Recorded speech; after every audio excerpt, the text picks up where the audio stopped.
Now, the NYPD says transit crime is up 20% from a year ago, and that has plenty of people very leery of riding the subway. And the MTA is trying to make the subway safer by putting 2 surveillance cameras in every subway car.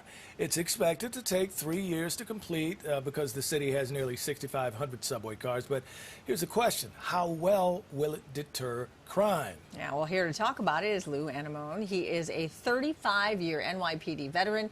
He retired as Chief of Department and did a stint as the MTA's Chief of Security after 9/11. So, Chief, good morning. Thanks for being with us.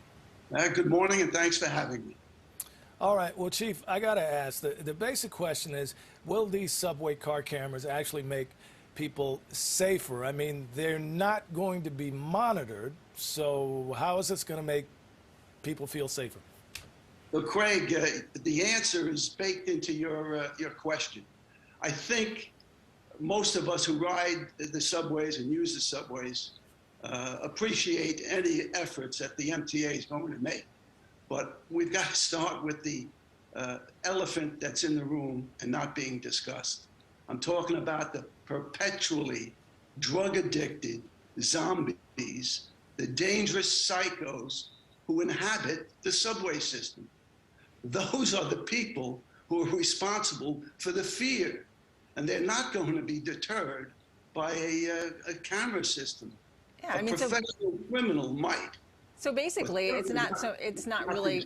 So basically, you're saying that it's not really going to deter the criminals. It's just going to basically help police identify the people after they commit the crimes.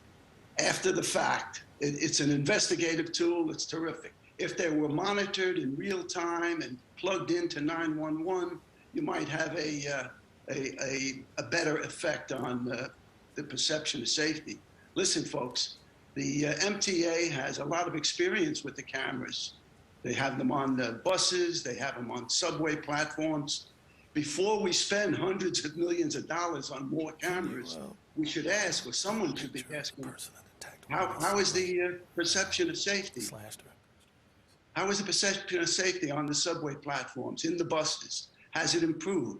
If not, this money might be better purposed in building rehab facilities for these zombies who inhabit the subway systems and the drug-addicted people who need treatment. Mm-hmm. You know, Chief, you did mention that again, and you know, we just had a story about a woman who was slashed, you know, at the number 5 train in Flatbush. The suspect then goes up and he starts punching another woman he doesn't know. So again, we're not talking about these cameras really doing much to prevent those types of things. Those folks don't really care or not really thinking about exactly what they're doing. That's exactly my point, Craig. That is exactly the point. The professional criminal, the pickpocket, will do his work somewhere where there isn't a camera in the future. But the crazies that are inhabiting the subways, the psychos, the zombies, are the people that we're all afraid of. Those are the people who are pushing people in front of subway trains. And these cameras are not the answer there.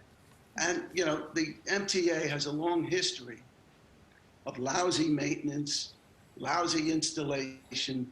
I really want to know who's going to be responsible for servicing these cameras if they go ahead with this. Yeah, and then, you know, the other issue here, guys, is this is a 2 or 3 year project.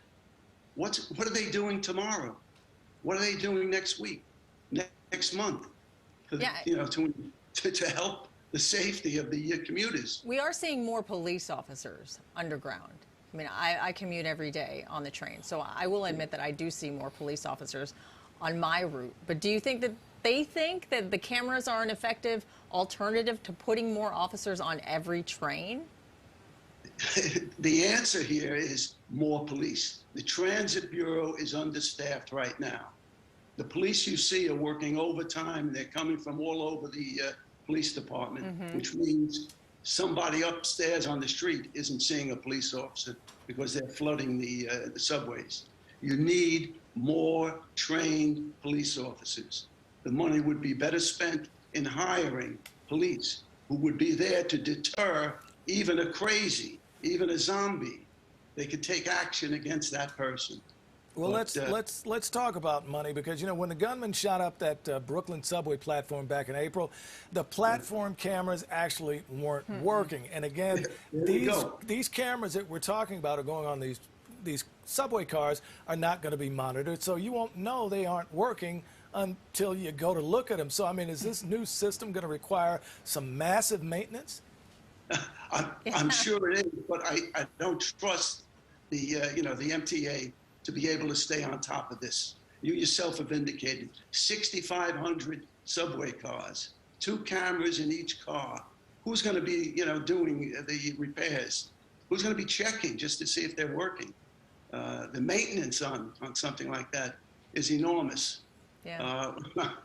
The whole idea seems pretty overwhelming. I think they're looking for a headline. They're looking for a way to throw money at something and say that they're fixing, but they're really not.